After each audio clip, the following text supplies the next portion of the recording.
물어보지 마라. 스스로 생각하라. 니시오카 스네카즈. 상식을 의심하라. 이런 기상천외한 회사가 있습니다. 보고나 연락, 회의하지 말 것, 야근하지 말 것, 넥타이 매지 말 것, 목표도 정하지 말 것, 상사는 부하에게 명령하지 말 것, 휴대전화 사용 금지, 1년에 140일은 쉴 것.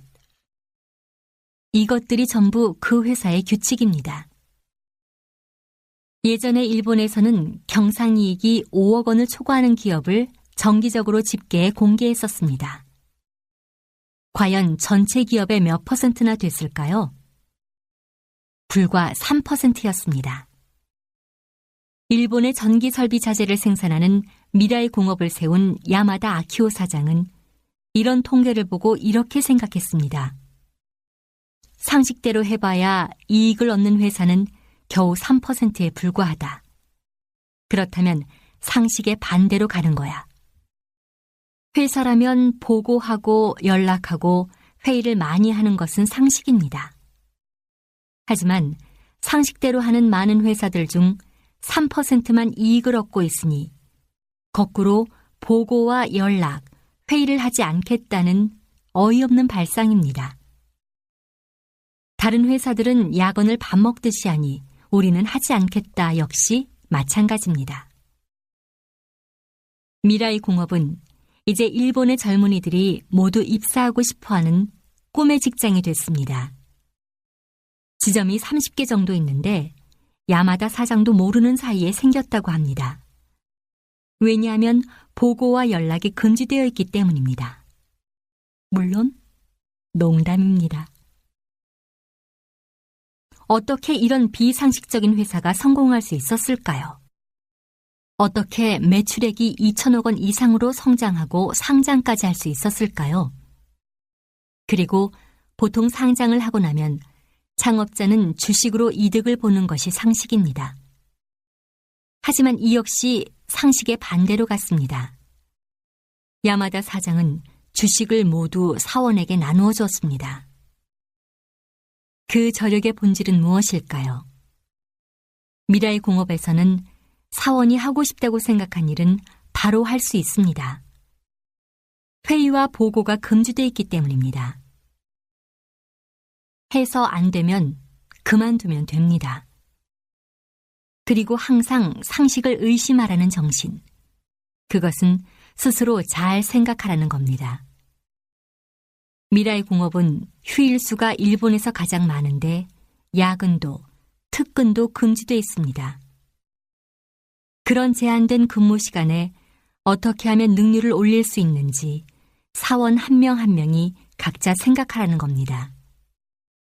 그리고 깨달은 것이 있으면 어느 누구에게도 얘기할 필요 없이 그대로 실천할 수 있습니다. 그래서 의욕이 꺾이지 않습니다. 상식을 의심하고 하나하나 스스로 생각해서 생각한 것은 바로 행동에 옮긴다. 이것이야말로 이 회사의 저력이자 미래로 향하는 길입니다. 오늘은 늘 하던 것과 반대되는 것을 해봅시다.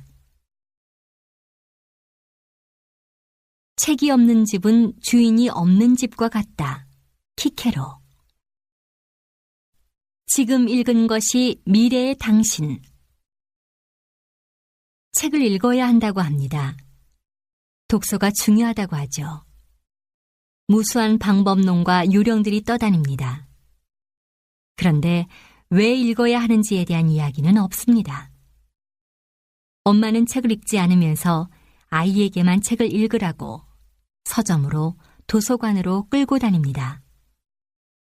독서지수며 독서 지도사에 떠들썩한 책 관련 행사도 많고 지원도 많지만 정말 중요한 것은 책과 나, 그 지극히 개인적인 경험을 하는 시간입니다. 미국이나 유럽에서 지하철을 타보면 만화든 잡지든 소설이든 대부분 뭔가를 읽고 있는 사람들이 많습니다. 스마트폰이 대세가 됐다고 해도 책을 읽던 사람들은 여전히 뭔가를 읽습니다. 전자책을 읽는 경우도 많이 있지만 형태만 달라졌을 뿐입니다.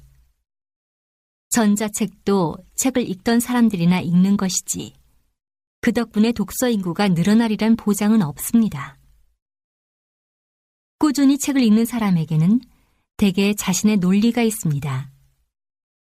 아무리 SNS가 대세라고 해도 근거 없이 사람을 매도하거나 자극적으로 부추기는 메시지에 쉽게 휩쓸리지 않습니다. 사실 여부를 확인하지 않고 말에 휩쓸리고 휘둘리는 사람들이 많다는 것은 아직 우리 사회에 저마다의 논리와 중심이 부족하다는 것을 방증합니다. 스스로 중심을 잡으려면 경험이 필요한데 간접적으로나마 경험할 수 있게 돕는 것이 독서라고 우리는 학창시절에 익히 들었습니다. 독서는 취미가 아니라 일상입니다. 독서는 자신의 존재 근거와 논리를 확인하고 구축하는 데 가장 효율적인 수단입니다.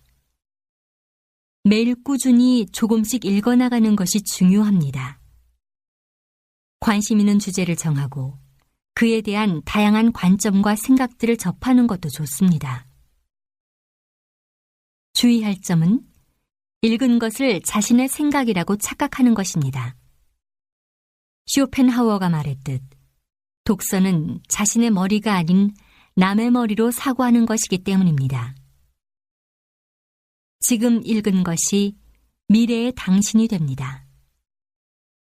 무엇을 읽으시겠습니까? 이제부터 시작하는 아침 독서 30분. 자기 전에 내일 아침에 펼쳐들기에 가장 만만한 책을 미리 머리맡에 두고 잡시다. 에필로그. 지난 동일본 대지진 때 제 친구가 육상자위대 일원으로 현장에 피난소로 파견됐습니다. 식사와 목욕을 담당했고 준비해야 하는 식사는 하루 1000명분 이상이었습니다. 아침 6시부터 배식이기 때문에 매일 3시에 일어났다고 합니다. 목욕은 4일에 한 번 할 수 있었고 잠은 텐트에서 잤습니다. 걱정이 된 저는 친구에게 전화를 걸었습니다. 4일에 한 번밖에 씻지도 못한다니 힘들겠다. 그는 이렇게 말했습니다. 아니, 안 힘들어. 3시에 일어나는 것도 좀 힘들지? 아니, 안 힘들어. 텐트에서 먹는 건 힘들지? 아니, 안 힘들어. 그런 생활이 이미 한 달 이상 계속되고 있던 때였습니다. 아무리 봐도 힘들 수밖에 없는데 친구는 힘들지 않다는 말로 일관했습니다. 또 이렇게 말했습니다. 무엇이든 힘들다고 생각하면 힘들어. 지금은 힘들다는 말을 할 때가 아니야. 아이들이 고맙습니다라고 말해주니까 힘이 나. 피난소에는 아이들이 쓴 편지가 많이 도착한다고 합니다. 비록 피난소에서 지내는 아이들이지만 전국에서 달려와 애쓰는 자원봉사자들을 보며 커가는 아이들은 어떤 어른으로 자랄까요? 누군가를 위해 뭔가 할 수 있는 인생이 제일 멋있어. 아마 이렇게 생각하는 사람으로 자랄 것입니다. 삶에는 영원한 어둠도 계속되는 빛도 없습니다. 항상 아침이 온다는 사실만 분명합니다. 새로운 아침을 당신에게 전하고 싶어서 저는 이 책을 썼습니다. 마지막까지 읽어주셔서 고맙습니다. 새로운 아침을 시작합시다. 당신이 지금 할 수 있는 것으로 당신 자신을 먼저 행복하게 하고 나아가 바로 옆에 있는 사람을 함께 행복하게 하는 것입니다. 그 앞에 새로운 아침이 기다리고 있습니다. 지은이 히스이 고타로, 작가이자 카피라이터, 일본 정신건강협회의 에토 노부유키로부터 심리학을 배우고 심리 상담사 자격을 취득했다. 3초 만에 행복해지는 명언 테라피가 일본에서 베스트셀러가 되면서 작가로 잘 알려졌으며 이외에도 마음에 쿵 울리는 운명의 말, 한자 행복 독본, 마음의 교과서 등을 집필했다. 아침이야말로 아직 우리가 적극 활용하지 않은, 도전하지 않은 미개척의 영역이 아닐까라는 생각으로 쓴 이 책은 2011년 일본의 동북부 지진 직후에 출간되어 잿더미 속에서 좌절하고 있던 사람들에게 큰 희망과 위로를 안겨주면서 베스트셀러 반열에 올랐다. 자신의 홈페이지 회원 3만 명에게 매일 3초 만에 행복해지는 명언 테라피를 무료로 발송하면서 열정적으로 아침의 가능성과 희망을 전파하고 있다. 북텔러 김희선, 기술 스튜디오 캐릭스, 지은이 히스이 고타로, 옮기니 이영빈, 원작 출간 크리스마스 북스, 연출 이진숙, 제작 홍용준. 이 오디오북은 새하늘 미디어에서 만들었습니다.